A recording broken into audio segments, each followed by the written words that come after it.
I hope that's your new theme Robot song. and the bear. Robot and the bear. Kiki and the robot and the bear. Wait, I like the beatbox though. Bunk, bunk, bunk, bunk. Okay, we're live. We're live. Hey, Eric. Thank you. How's it going, Luke? I'm good. We got a special kind of episode today. Yeah, special guest, episode number 23, Robot and the Bear podcast. Yes.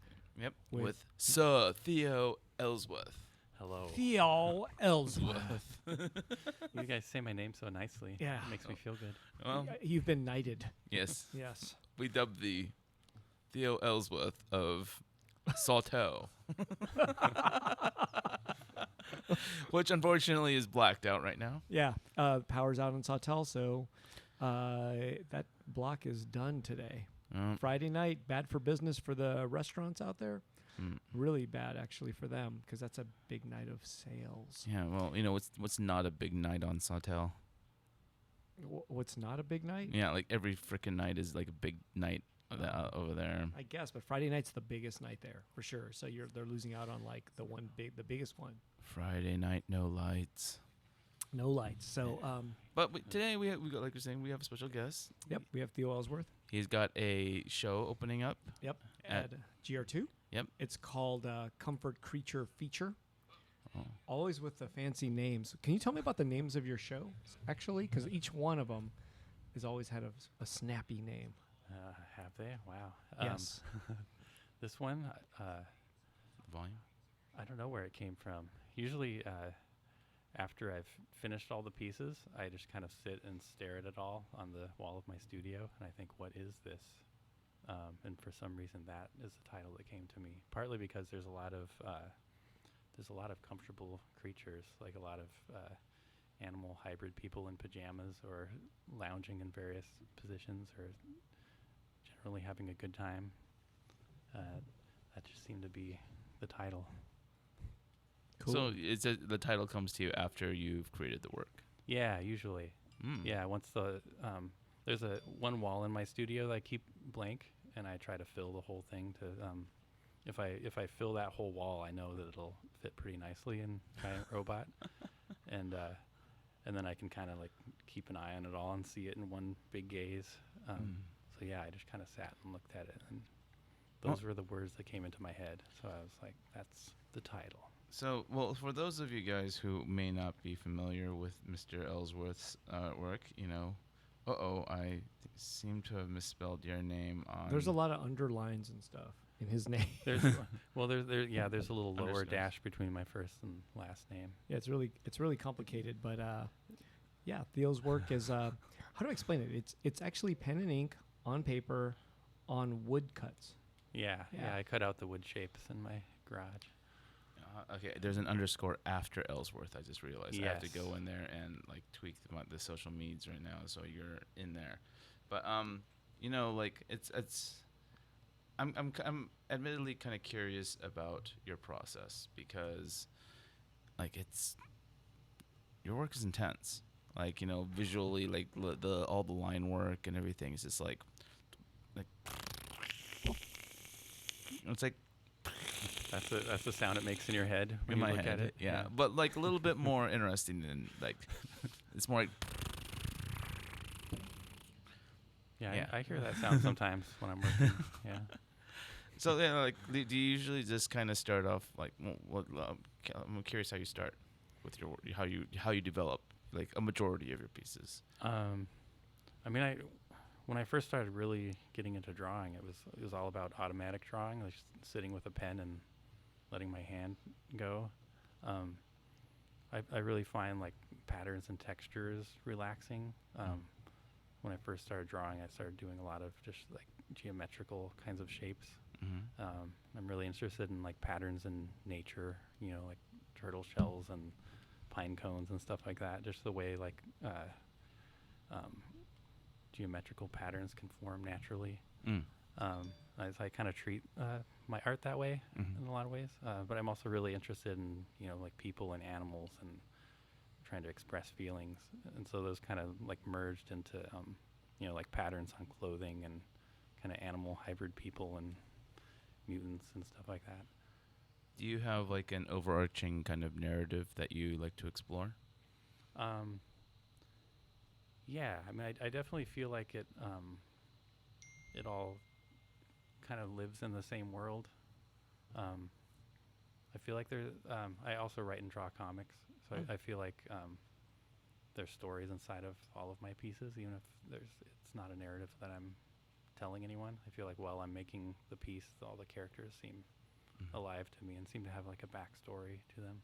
I hear a lot of people, they keep every show where the wild things are, right? Yeah, that kind of drives me mad, but I mean, I do love Maurice Sendak, and I read that book as a child, but yeah. But I mean, I can see the connection, just sort of the sort of hyperactive monsters with lots of detail. Like feathers, sort of. It's kind of like what I always think of, right? Mm-hmm. Lots of feathers and scales, I suppose. Yeah, but that's true. isn't that where the similarity ends? Yeah, it seems like it to me, but I don't know. I think that's just the nearest connection people can make. Yeah. But all the monsters and where the wild things are naked, and most of mine are wearing various patterned clothing. So I don't know. So like I'm looking at like a piece right now. It's kind of a cat dude driving a cat car. And so I'm wondering, like, when you drew this out, did you actually, like, maybe even have, like, a lot more going on behind there and then suddenly, like, realize, like, all this other, like, the road and the background stuff elements are just kind of distracting from the cat dude driving the cat car, so I'm going to cut it out physically because it's literally physically cut out of, the wood that it's backed on. Like, I've seen, like, I remember from previous shows of yours, you'd have rectangular pieces that, like, are all, like say, full, environments and characters, and then you'll have some that are just, like, character studies, and they're, like, cut out and, cut out. Yeah, for sure. Like, but, like, I guess what I'm asking is did these start off as like full rectangular pieces, and then you kind of like,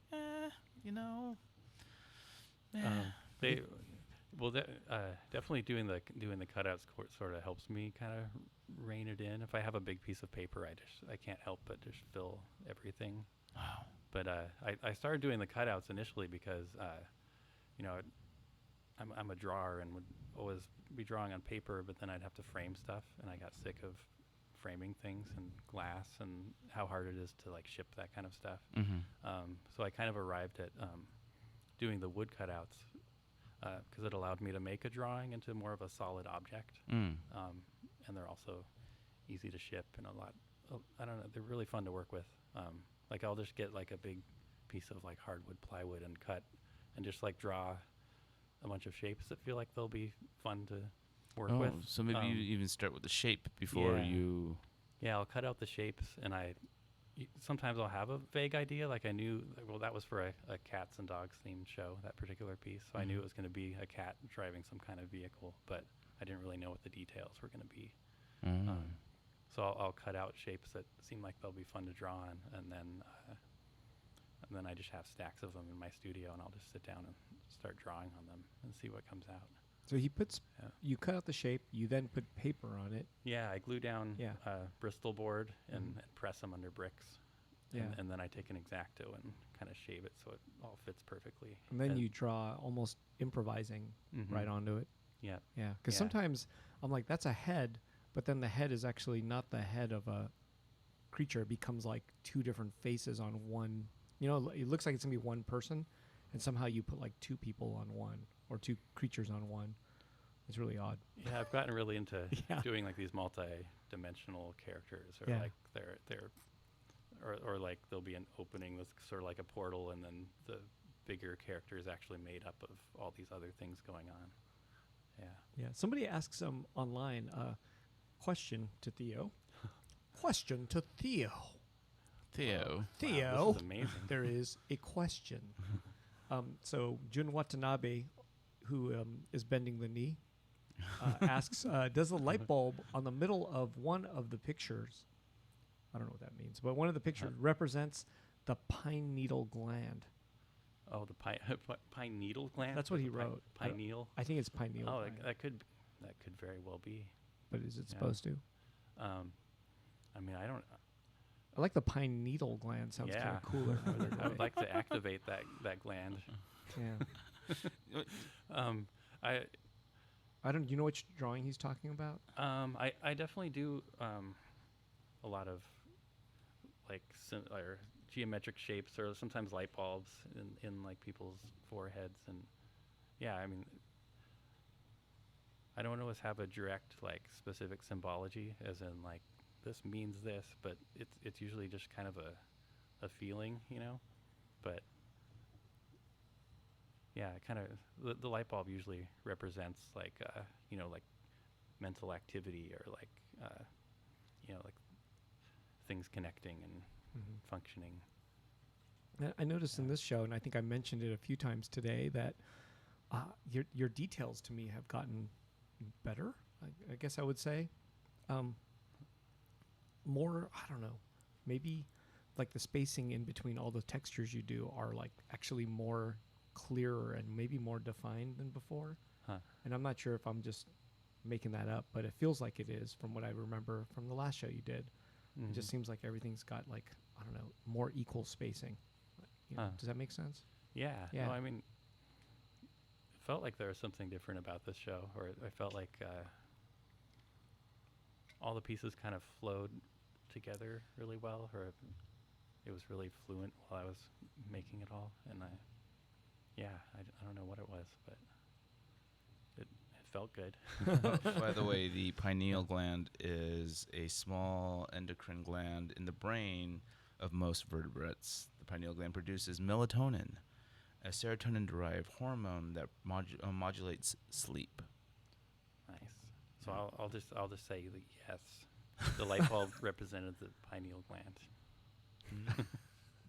but I didn't know until your listener told me. Yeah, but I like the fact that you wrote pine needle gland. That's funny. Well, you know, spell check. That's true. That's true. It is a pain. Yeah. You know. Oh wait, he wrote dough. It's pineal himself. So I think he thought it was the pine needle gland the whole time. Well, you know, it does sound good. It does sound good. So, what? Tell me about your art background. I didn't.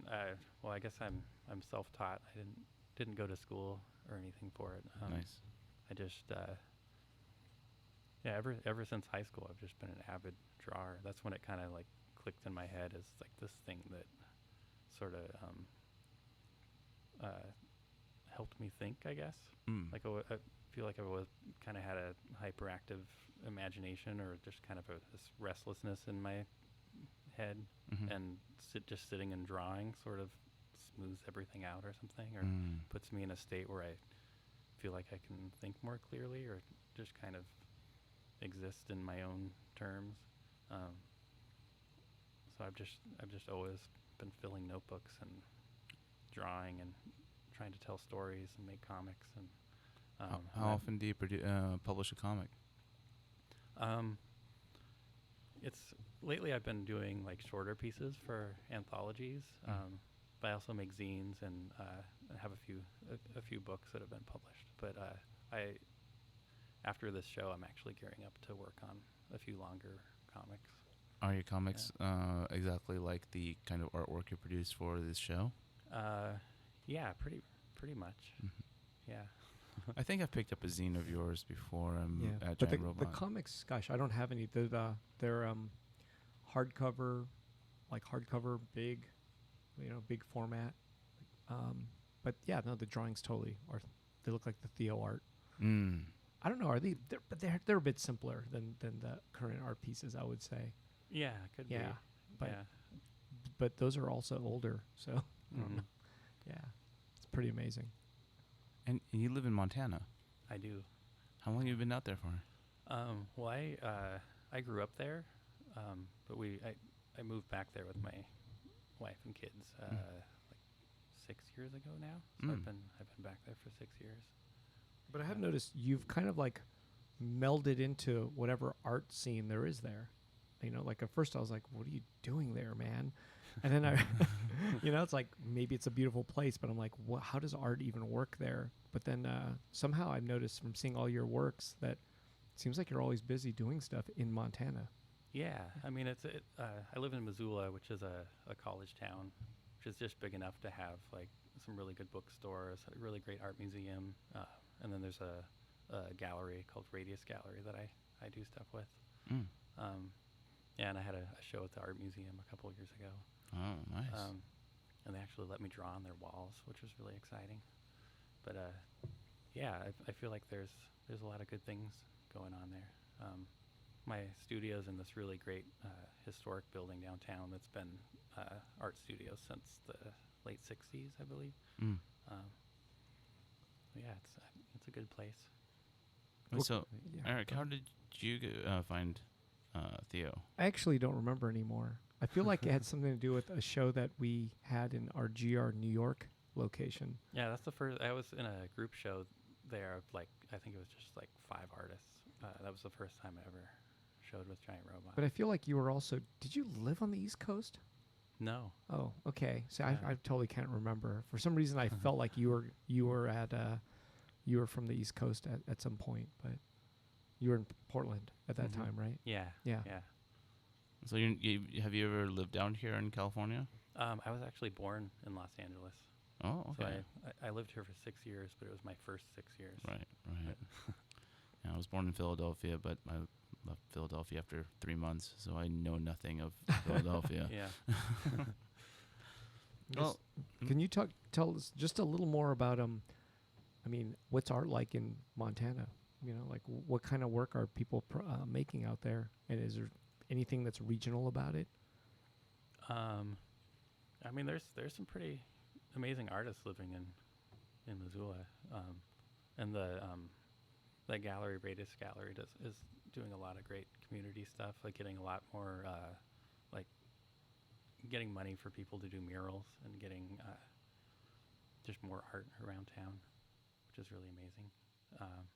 Yeah, I have like 4 or 5 friends that we get together and have drawing nights and stuff like that. There's a few really great illustrators in town. But yeah, it's not quite as insanely active. Like when I lived in Portland, it was like I was suddenly surrounded by cartoonists and artists and people doing all this stuff. So it was I definitely missed that connection, but it's been a nice surprise to realize there's a lot going on in Missoula. Cool. But I would have never thought, and I don't think I've ever met an artist from Montana at all. Right. Yeah.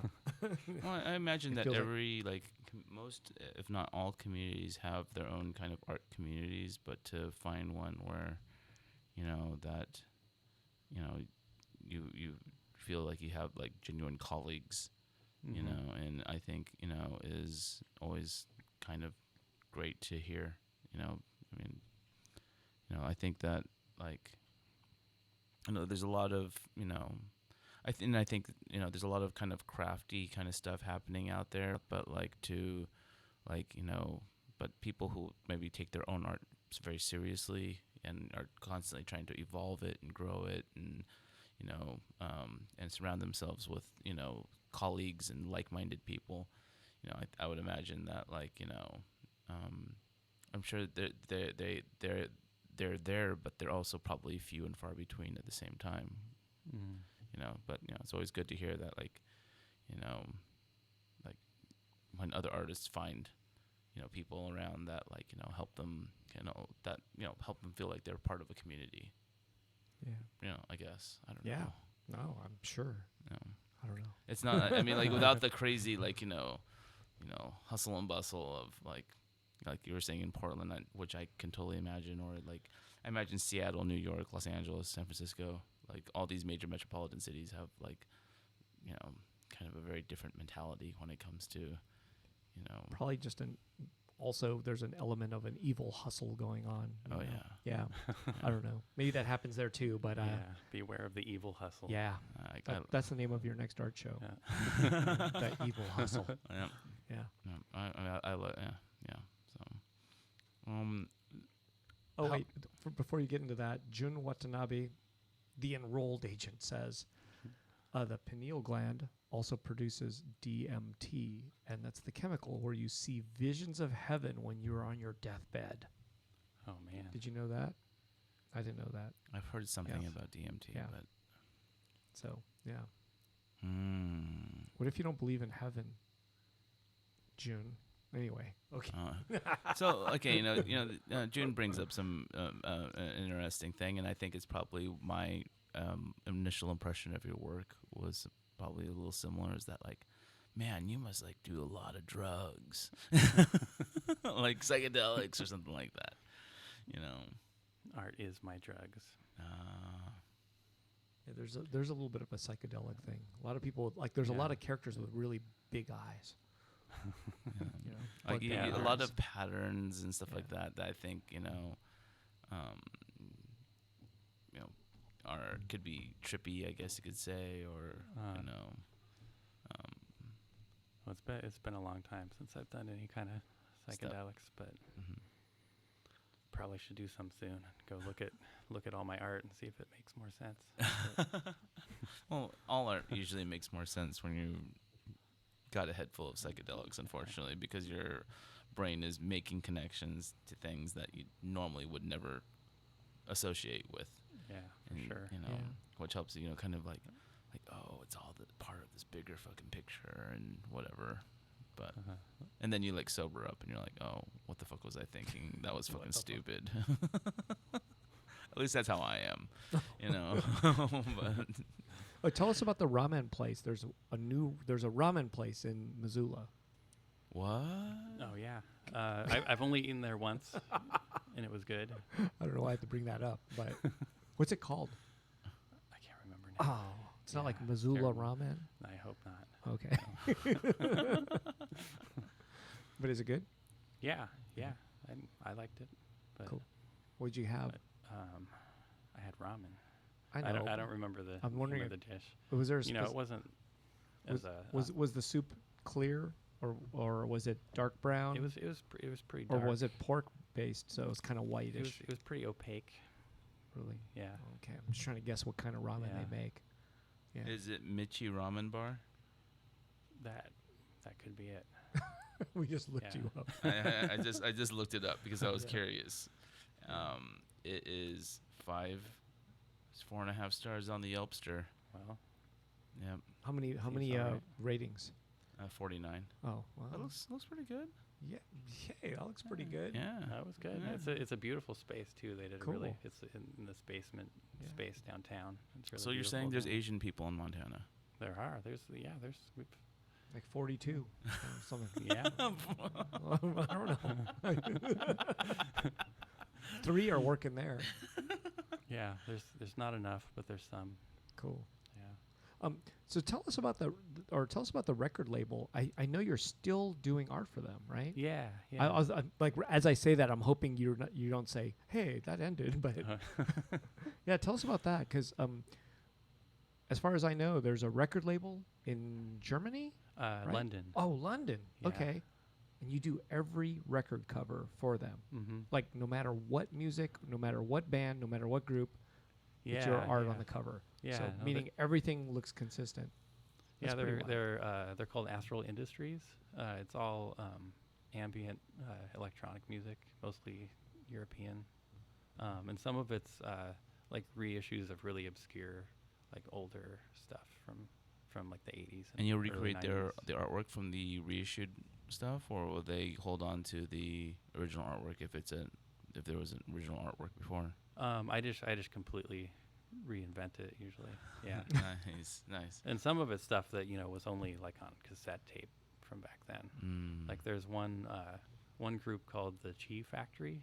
The owner of the label, Ario, just discovered this cassette of their music in like a dollar bin in the back of some old record shop, and got obsessed with it and actually found them, and they hadn't recorded music since the early 80s, and when he found them, they got re-inspired and started re-recording music and stuff. Oh, that's cool. And I did all the art for their older music that they reissued, and then their new album of stuff. That's crazy. Amazing. What's the label called again? Astral Industries. Astral Industries. So how did they find you? I mean, they could have picked any artist. I'm wondering what. Yeah, I'm not That's exactly sure how he found me. I think I did an album cover for Flying Lotus. Yeah. Back in 2010. That was a big deal. Seems like a lot of people have walked in and they say, "Oh, this looks like Flying Lotus art." I've heard that like many times actually. Yeah, it was pretty amazing to get to do that. And Warp Records that released that is based out of London. Oh, okay. And so I'm guessing that's how he found my art. But he just contacted me out of the blue and told me he was starting this record label, and asked me if I would be the house artist. Wow. And originally he had started another label called Space Cadets, and that was like 8 releases that I did for that. And wow. And then he kind of changed his focus and started Astral Industries, which was kind of more of a ambient kind of vibe. So how many home covers did you do? Like I've Luke's scrolling through. I think I see like 15 or I've something. I've done 16 covers 16. now. When I get home from LA, I'm going to be drawing the 17th album.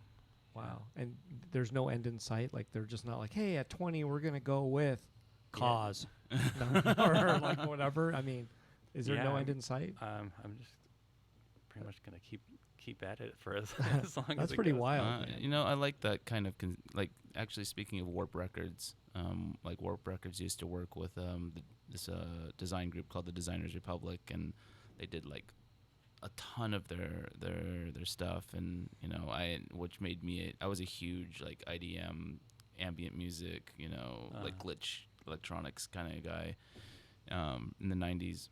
And so you definitely pricked my ears when you mentioned Warp Records. Did you listen to any of that stuff like back in the day? Yeah, no, I think they're awesome, and it was a great job getting to do some work for them, and they sent me all these albums in the mail, which was really really great to. What did Warp Records do? Because I believe they advertised in Giant Robot before. Magazine. I remember it, but they did like stuff like Aphex Twin, released Aphex Twin Records and Autechre Records, and then some of like the trip hop kind of stuff like Nightmares on Wax, and then they started kind of like around the year 2000. I think they kind of started moving toward like indie rockish kind of stuff. Like I think that's what I remember. Yeah, they did like that one band that had 3 exclamation points. I can't remember what they're called too. I know what you're talking about though. Yeah. I remember. And that was when I kind of like moved to Los Angeles and lost touch with music, because it's kind of what happens when you move to LA. Yeah. And the funniest part was I also think that stuff like 4AD has a definite look and feel to every record. Well, maybe it changed a bit, but for a long time, it was all done by whatever his name was. Envelope 23. 23 Envelope. What's his name? I forgot his name. Oh my gosh. Yeah. He was one of my favorites. Vaughn Oliver. Yeah, I was a big fan. But I think there's nothing. At first I was like, that's really odd, but then I realized that what you're doing is it's been done, but maybe not with I don't know, maybe not a visual artist. Usually it's graphic designers, I suppose. Yeah. Like Factory Records had that one face? Guy. Famous guy. Yeah, I forgot his name. I can't remember his name off the top of my head. One famous guy. Yeah. That famous guy. That one famous guy. And his design work was always like really like amazing too. So, I think that. Would you be up for that, Luke? If a record company said, "Hey, it's small record label, but we want you to do every album cover." One. How many? 3 a year do you do maybe, or 2 or 3 a year? The pace has kind of picked up Oh. lately a little bit. So but yeah, at first it was more like that, and lately he's been throwing albums at me a bit faster, and it's been like whoa, because they take a while. Cause I draw because they only release vinyl, so and I draw everything actual size, so I can really see what it looks like. So the one I'm doing when I get home is going to be like a gatefold kind of thing. Oh, so it's I double draw the like a size. Double the size. Huge. And Like, and do you like have a photographer that you that in Montana or in your city that like photographs your work for you, or like are you like flatbedding it or? There's this a good coffee shop in town that I go to, and my friend who works there, I've kind of roped him into doing the production for them. So he actually the record label actually pays him to do the layout stuff. So I when I finish a piece, I just drive across town and bring him the originals, and then he scans it and puts it in the right format and stuff. Oh, that's good. Wait, how long does it take you to drive across town? Because that to me sounds like a disaster here in LA. It takes 5 minutes. Oh, that's awesome. Yeah, drive across town is like, at the wrong time, it could be an hour and a half or 2 hours, hour and a half maybe, right here in LA. That's going across town. Yeah, to me there, it's like, oh, I have to get all the way over there. Like, it's going to take 15 minutes out of my day. Oh, that's there and back and having a cup of coffee. Oh, how do you do it? I literally just drove across town for this, and that was, I mean, I was happy because it was only like 40 minutes. I was like, Yeah, the distance you guys probably drive in a day, like if you were in Missoula, you'd be like up on top of a mountain. So somebody asks online, Made in China 9, my new favorite person. I don't know. That's a great name. But asks, do you have a favorite piece that speaks to you the most in your latest collection? Oh, man. It's hard to name a specific one, really. I was really happy with it's like the second piece hanging in the show. It's the title one? It's a monster in this crazy bath with like a waterfall. Because that one was kind of a surprise, I guess. I didn't know what it was going to be, and it turned into this crazy monster bathhouse scene. Wow. I don't know. All right, Made in China 9, monster bathhouse scene. I'm fond of that one. Go get it. Go pick it up. Yeah, go pick it up. Yeah. Can you tell us about the little more about? I guess last year you got to participate in that documentary. You're wearing the sweatshirt right now. Oh yeah, the Big Sky Documentary Festival, which I've actually heard of because it's a reputable, real film festival. Like it's an important documentary film festival in America, and Theo drew a buffalo. Yeah, well, I drew a whole poster. That's something they just pulled from the image to make into a sweatshirt. But that was one of their requests because the buffalo is kind of their symbol. So they asked if there could be a buffalo somewhere in the poster. So they just kind of wanted artists. Like, do they have a different artist every year type of thing? Yeah. Okay. Yeah. I know. I wish I could do it every year because it was a really fun job too. And it was nice getting the all access pass to this really amazing They should give that to you. They should give that to you anyway. No, I guess not. Yeah. Well, maybe might not hurt to ask. Yeah. No, if you ask, you probably get it. Just ask. But anyways, can you tell us about like any other illustration jobs you get? Because it seems like you're always drawing and doing stuff. Yeah, I do all kinds of crazy ones.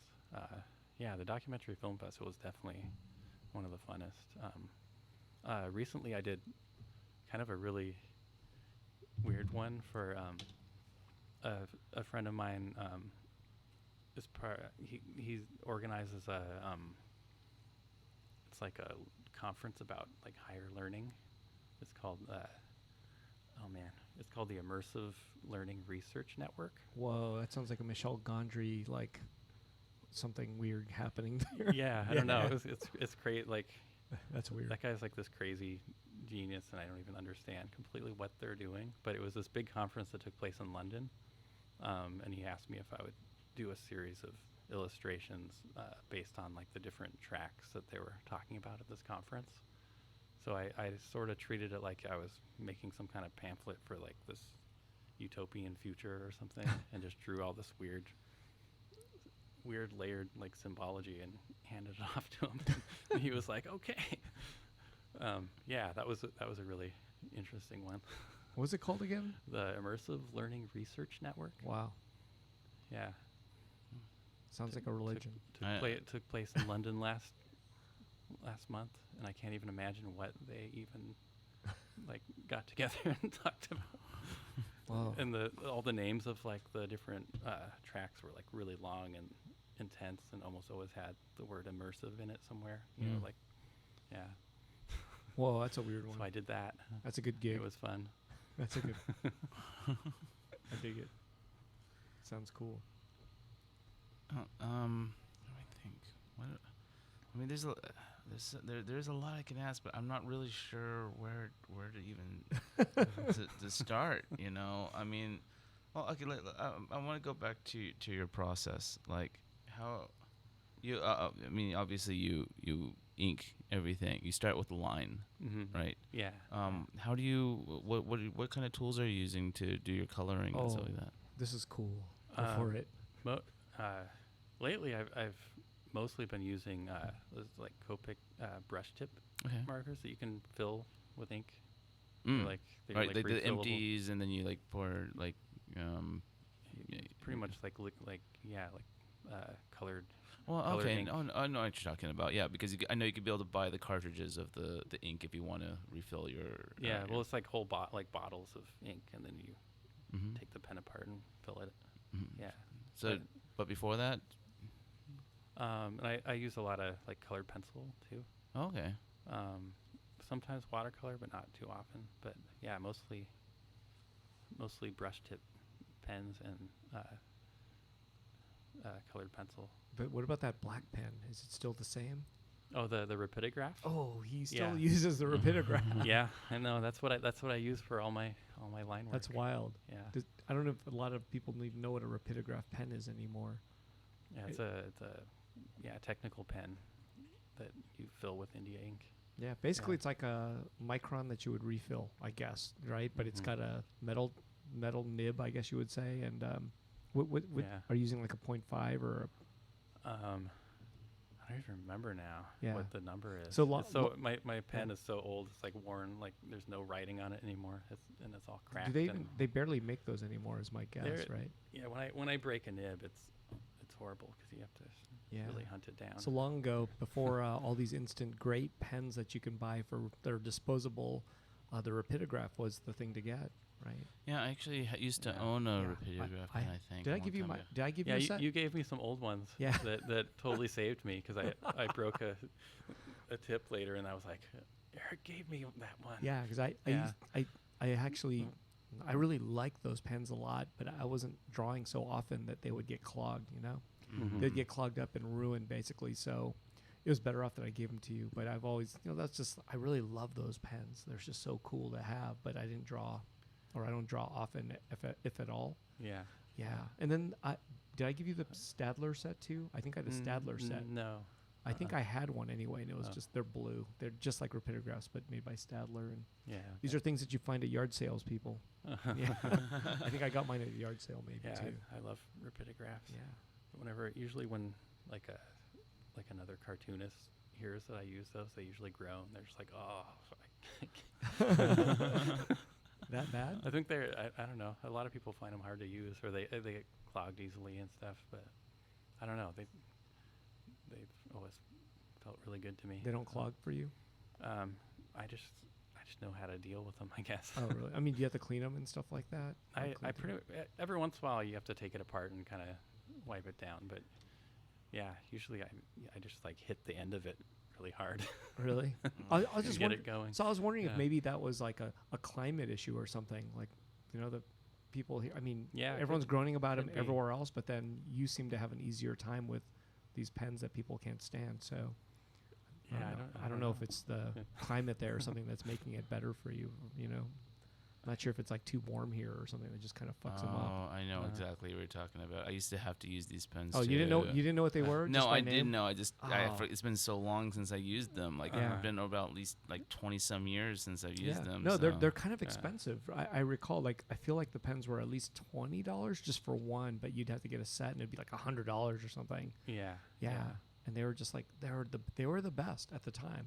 Absolutely. In my 80s, 90s maybe. Yeah, no, they were great, like technical kind of pens, but like, like nowadays you have microns and you could buy instant. And any instant pen is almost competitive with that. But I mean, I like the fact I mean, I was using microns forever, like before I found the Ripidograph, and I filled this entire drawer with like dead pens. It was like my pen graveyard, and I was finally like, just need to get a refillable one. And I've been using the same pen for like over 25 years probably. Seriously? Yeah.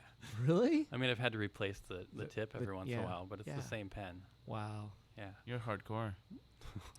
Like that's great. That is like, I mean, that's very impressive. Is I love hearing that. I mean, like the is that something you're kind of concerned about, like carbon footprints and blah blah blah, and like waste and stuff like that? I mean, I try not to be. Yeah. I mean, you do live in Montana, and Montana is, from what I understand, a beautiful place where, with an environment you don't want to. I try not to just like toss trash around and have like we do in Los Angeles. Like garbage flying off of me. LA.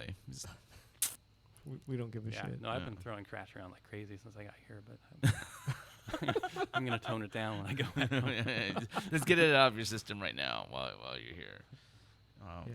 Can you tell us about are you allowed to tell us about your upcoming projects? Not really the book project yet. Oh, wait, there's a book project? Yes, it's a graphic novel. I'm going to be working on with an author, but it's not. I probably can't talk about it. That's fine. But you're not writing it. You're going to draw it. Yeah. Okay. Yeah. We got that far. Does it take place like in long time history, like historical thing? It's sort of it's almost like it's almost kind of fable like in a way, but there's definitely like a science fiction-y kind of fantastical element to it. I'm really excited about it. Cool. I think your work definitely lends itself, easily to like that kind of fantastical, more science fiction-y, or because you do have a lot of elements that are like, say, like aliens or UFOs and anthropomorphized characters and stuff like that. Yeah, definitely. I feel like I've gotten more and more away from drawing humans, but there's humans in this book, so I've got to get back to drawing humans again. So.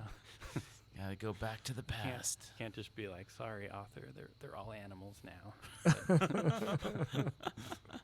That sounds like what is it, Robert Heinlein type of, I don't know. There's always like a lot of weird animals doing weird shit. Yeah. I'm definitely into weird animals doing weird shit. One of my things. Awesome. You and me both. Yeah, no, I've seen some of your weird animals. Yep. Yeah. They're just doing sad things, because I like the sad things. It's funny. Because when you take something cute and you make it do sad things, it's like, aw. Yeah. So wait, what can you tell us about? I know you used to like do other shows too, like maybe in New York, but Grumpy Bird is gone. And where else are you doing shows? Like, I've been showing with this great gallery in New Orleans called Red Truck. Oh, okay. I've been just recently, kind of, right? In the last couple of years, maybe. Yeah, we're just like the last, just like a year or so. And that's mostly been like contributing like one big piece to a show. That's a place that had a really something weird happened there. I can't. What? So when I was doing the other podcast, the Jew and the Lotus, we had a whole conversation about this Red Truck Gallery, and they had a falling out with a partner of theirs or something, and it was really wild, like the whole story. Yeah, and I didn't hear about that. It was a really might have been before. It was, but it was a wild story, like a person who was like a part owner or something, and there was like this crazy argument, lawsuits, and it was really wild. Wow. And then I remember like there was always like the art shows there'd be a naked guy or something going to at every art show. you know. And Yeah. it was just a really strange scene, kind of the like French- very the- carnival like. The They're- French Quarter. Yeah. Is it in It's the in French the French Quarter? Quarter. Oh yeah. wow. It's been a long time since I've been in New Orleans, but I remember having a fairly strange and interesting time there. Yeah. For sure. I've never been. I would love to go one I've day. been. Yeah. I've During like Mardi Gras? been, no, but I've been there. I don't know. Not Mardi Gras. Yeah. Regular time. Right. But yeah. Is it, I mean, is the French Quarter like a big area? It's a touristy area. I felt like it was like 4 or 5 blocks long, maybe. Right. I felt like it was like that long, like not, not. But the weirdest part about what I thought was interesting, like outside of the French Quarter, was the fact that in Louisiana, like I was into punk rock, so I was going to go see some bands play, and then the weirdest thing was, garage was actually really popular there, like garage punk rock, like garage rock. That was actually a thing. It's kind of like here. It's like there's all kinds of music and everything here, and garage is like not the biggest thing. There, it's like the garage style punk rock was a big deal. Yeah. So it's kind of southern, I guess, or something. It's just got like a down homey kind of rootsy kind of quality. Yeah, but that was like the genre that was the bigger one of all of it, was sort of this garage rock style. Jazz and garage. Yeah, I guess. It was weird though. I was like, I was like, this reigns supreme here? This, Yeah, I'm It's actually cool. working on a piece for a show, for a group show they're doing, just because I'm like trying to develop relationships with galleries, as many different galleries as I can around the United States, so I could have an excuse to go out there. Oh, Because like, Cool. you You're know, doing something for Red Truck? it's awesome. like a November group show. Okay. I met them at LA Art every year. In January they have that LA Art. Yeah. thing, They had and- a piece of mine in their booth this time. Yeah. So I went up to them and I was like, I'm Luke. And they're like, we know. And I'm like, hi.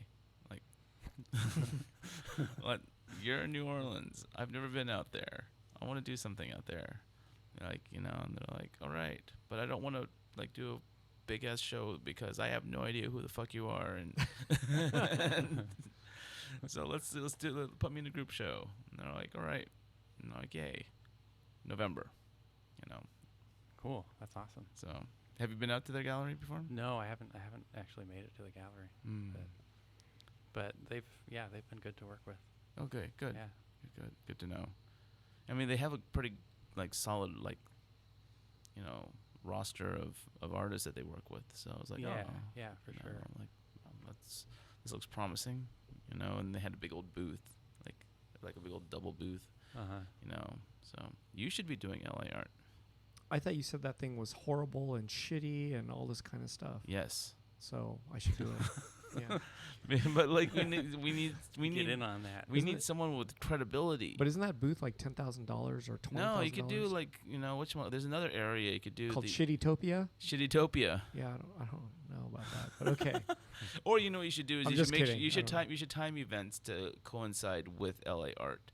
So like when things like close out at night over there, boom, everyone comes out to Sawtell to wait in line for ramen and stop by Giant Robot. That sounds like a plan. Boom. It's in January? It is in January. Okay, good to know. So yeah, you got to just like time it up. Like, all right. Okay. There was a sound effect again. Yeah. That was a good one too. Oh, thank you. It's very impulsive for me. Yeah. So what are you going to work on when you get back? Like what kind of projects do you have like pressing going on now? Immediately I am working on that album cover. Oh, yeah, the gatefold one.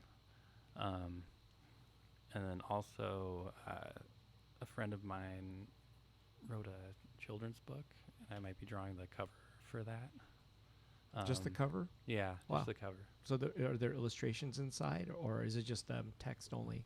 Well, it's kind of a weird, complicated thing. It sounds weird already. Initially, well, I've collaborated with him before, and we did a project called Mystery Mark, where I did a series of illustrations, and he wrote a story, like kind of intuited out of the illustrations, and then that makes it easy. and then I added more illustrations to that, but then it became this experimental play with like all these big paper mache heads and this crazy set that we performed. That was 2 years ago? Yeah, it was a couple years ago, and there's this and as part of that thing, it was a multimedia kind of thing where this animator did this short stop motion film that was also part of it, and he's turned that stop motion film into a book. So it's like the stills from the stop motion film is like this children's book. Oh, cool. And so he asked me if I would do the cover for that. Awesome. So what happened to the said yes. masks? I remember I seeing pictures of these like elaborate costumes. They look pretty rad, actually. Yeah, it was pretty amazing. Most of the set is in storage somewhere in an undisclosed location. But my friend Scott Morris was the art director on it, and he is this really amazing mask maker. And when he lived in Missoula, we used to get together once a week and just make stuff together. Cool. But he lives in North Carolina now, and when he moved, he took most of the masks and stuff with him. Yeah. Oh, damn it. What the hell? Yeah. Can you tell us a little bit about Secret Acres, the publisher of the comics? Secret Acres, right? That's what they're called. Yeah. They were the. No, it's because they're kind of like I'm going to guess a lot of people don't know who they are at all, right? Yeah, I mean they're a small press. Yeah. They were based out of New York City when they first started, and there were two of them. Now it's just Leon Avellino. Oh, it's just Leon? Yeah. Oh, yeah. Okay. And I didn't know that. I thought he was like a helper or something. Yeah. No, I didn't know that. Yeah. No, he runs it now. Holy smokes.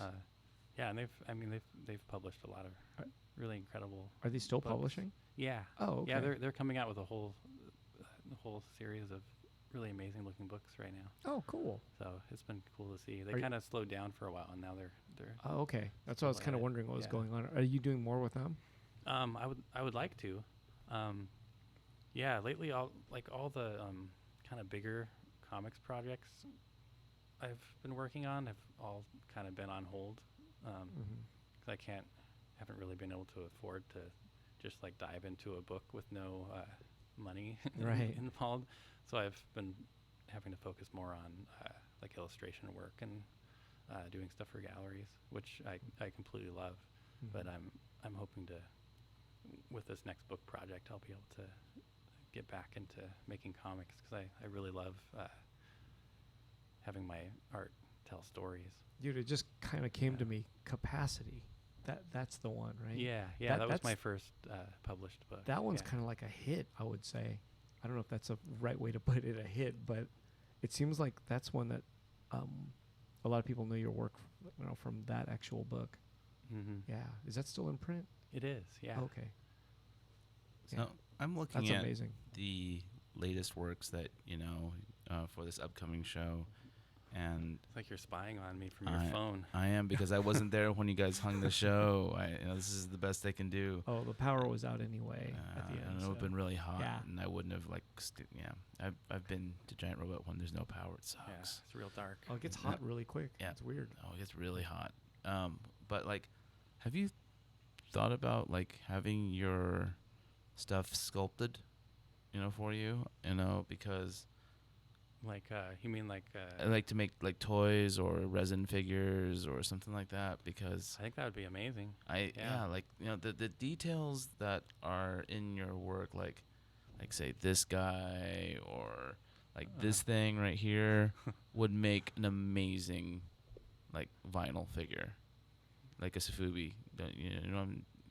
Oh, for sure. I'm talking about this guy over here. I don't know whether or not you guys can see it on the camera. It's like this weird kind of like dude wearing a fucking outfit, or wearing like this fucking like head, shoulder to like knee, like kind of thing, with like a bunch of little dudes running around it, and like it's got boots and like these funky textured pants, and just like imagine like all these little details actually sculpted into the vinyl. It'd be fucking intense. People would like lose their shit over it. But how would you pick a character for that? Because you have so many. It seems like. No, I don't even know what that process would be like. I guess they would kind of need like a, 360 like view of You it? draw Or do they just front, side, back. Yeah. Then top and maybe bottom. they kind of go with make a computer, They would sculpt it in computer. like CG in 3D these days. Yeah. Because it's especially since like I was just looking at like Then changes can get Yeah. made easily. But some I don't know. of It just seems these- like one of those things where there's 72 pieces in the show at GR. You probably have 72 characters, maybe even more, right? Characters. How do you pick one? Yeah, This one should be the sculpture. It's like, I feel like you should. I don't know. I They don't all seem think- to be. I don't think it really matters. They seem like, to be weighted equal, though. How would you Yeah. pick one? You would just pick one that Yeah. looks like it would translate well Yeah. as a 3-dimensional figure, or Yeah. sculpture, that like has like all the Theo Ellsworth, kind of elements. Yeah. Things that kind of are like consistent with your artwork, whether it's the geometric shapes or patterns or Yeah. and that also has a compelling kind of look to it where it's like, okay, this can be created in say like 2 or 3 pieces, Yeah. because like Or two ideally, right? 2 ideally, Save some dollars. yeah, exactly. Because obviously the more pieces that like a figure, a 3-dimensional object has, the more complicated it is to produce. When you're casting or something like that. So like the piece that I was pointing at, this one where it's just kind of like this kind of like That's an easier outfit. one. Yeah, it's an easy one because like this would be one piece and the head would be another piece. Maybe the horns would be have to be sculpted in its own way, but like, or be cast in its own thing. But like I would love. I think your work would translate really nicely into 3 dimensions. If I know anyone who, I know some people. I'll have to pimp you out if you're interested. Yeah, pimp me out. It would be really cool to see. I don't know the first thing about how to even go about. Well, I guess it's just about. I mean, like, are there sculptors that you know of, are friends with in your area? No, not really. I guess the closest I've come to that is doing that play I mentioned with giant paper mache heads. So Yeah, I've done some paper mache. There's some great things going on here in my humble opinion. Yeah, no, definitely. Thank you. Characters are insane. Yeah, Yeah. and I'm just like just thinking of like the tactilness of it all. Like it wouldn't be just lines cut into something. It would have to like the geometric shapes would like kind of come out and stuff like that. And you know what I'm talking about? Like because you have to get them like to draw them. Of course, you're using line to distinguish certain shapes, but instead of like them. How big are you talking about? Like a like 5 a inch, like a 5-inch like type little stuff? vinyl figure. I think like it would be fucking amazing. Every time I think of Sofubi these days, I always think of the smaller. Like in my mind, it pops up like a really small figure toy. Yeah. Like a 1-piece one or something. You know what I'm saying? Like really tiny. Not One Piece the comic. No. But like a smaller toy. That's what every time I think of Sofubi, that's what I think of. But I Or guess- 2 pieces or something like that. but I never think of the larger anymore for some reason. It just feels like seems like everyone's scaled down to these small figure toys. Yeah, it's because what they're doing is they are putting a bunch of molds together on like one gigantic frame, Right. and then everyone they pour the vinyl into each of them and then dump it all at once, and they're able to produce a lot more different designs at one time. Oh wow. So That's why. yeah, Oh geez. Okay. yeah, like so like you have like a little figure about this big, Right. and you have like like I don't know, like because the molds have to be heated up from what I understand. So by doing that, do you actually get a lower price? Yes. Okay. Yes. I'm hoping so. It's more cost effective that way. Yeah. At least that's the impression I get. Right. I hope so. So That means you can make 4 different things in one too, if you want to do Right. Like 4 different characters at the same time, if you can go that far. well, like Yeah. the whatchamacallit, like I've got a figure coming out that's made with Sofubi, the Hello Luki figure. It's basically like a Oh, it looks really cute. it's like a Hello Kitty kind of design, but with like my character's head on it. And no face, right? Well, no face because we want to have it Yeah. painted on. Yeah. And so what we're doing is we had one little mold made for it, and now we're going to reproduce that mold onto like a a larger thing. one, so you Yeah, you can do a whole bunch at once. Yeah. But is that Mm. it's a 2-piece one, right? Yeah, it's a 2-piece. Yeah, it's got a It's got a head and it's got a body. right. You know. How so big is that going to be? It's about yay big. Oh, really? Yeah. Okay. Yeah. You know, about like 3.5 inches tall. Yeah. And then That's retails good. for So like cool. $30. Awesome. Yeah. So I like the idea. That one's like smooth too, right? Like actually, it's a texture-wise. 4-piece piece. Is it really? It's 4 because there is a plug for the butt. You know, not literally like A butt plug. not literally a butt plug, but there's like a little thing to kind of cap the bottom. Butt and then, cap. Yeah, a butt cap. Yeah. You know, and then a head and the body. Wait, how big is this butt hole that needs to be capped? It's about yay big. Oh wow, Is and that's that- part of the mold then.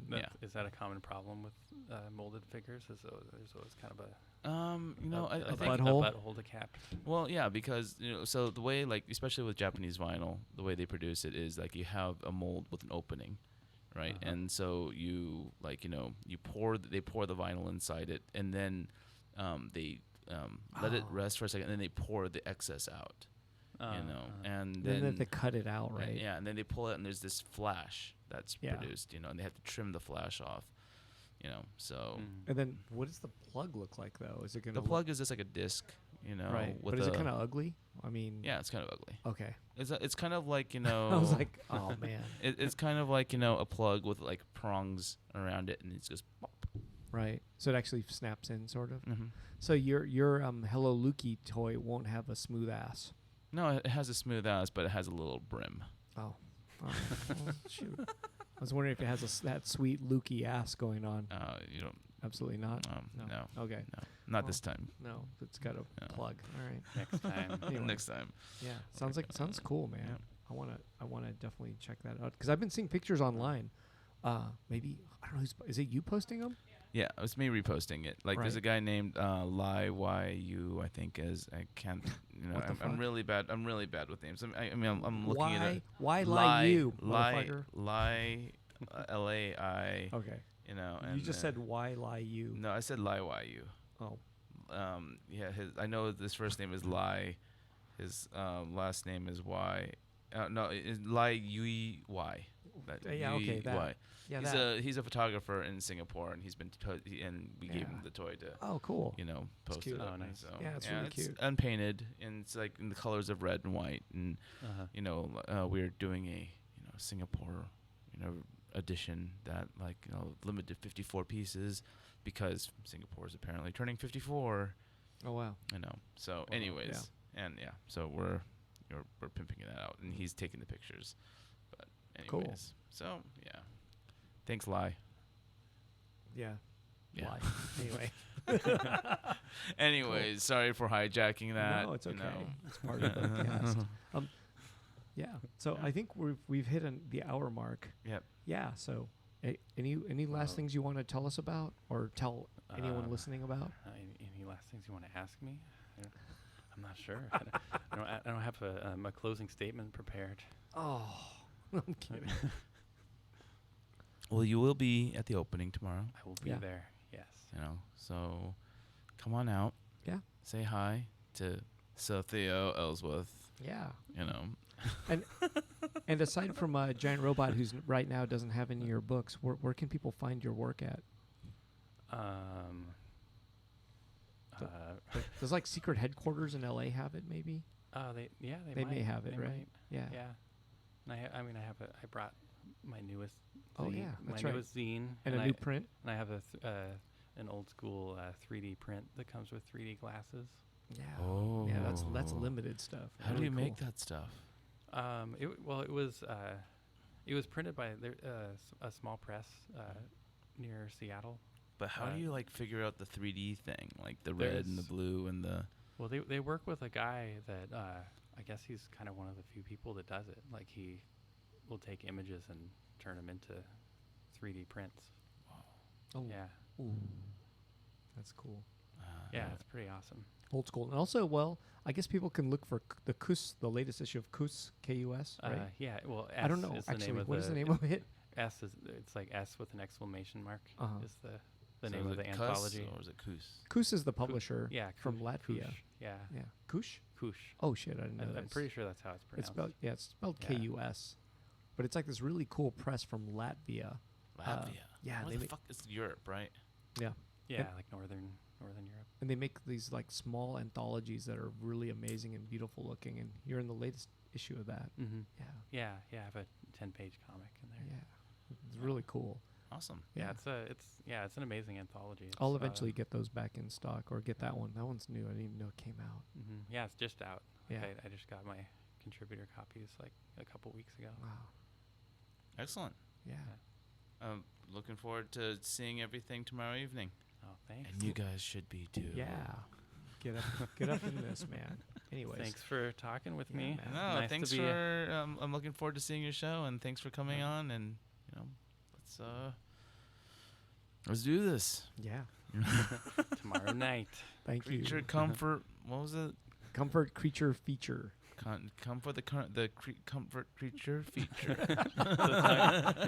It's a tongue twister. Yeah. Cool. Thanks. Alrighty, guys.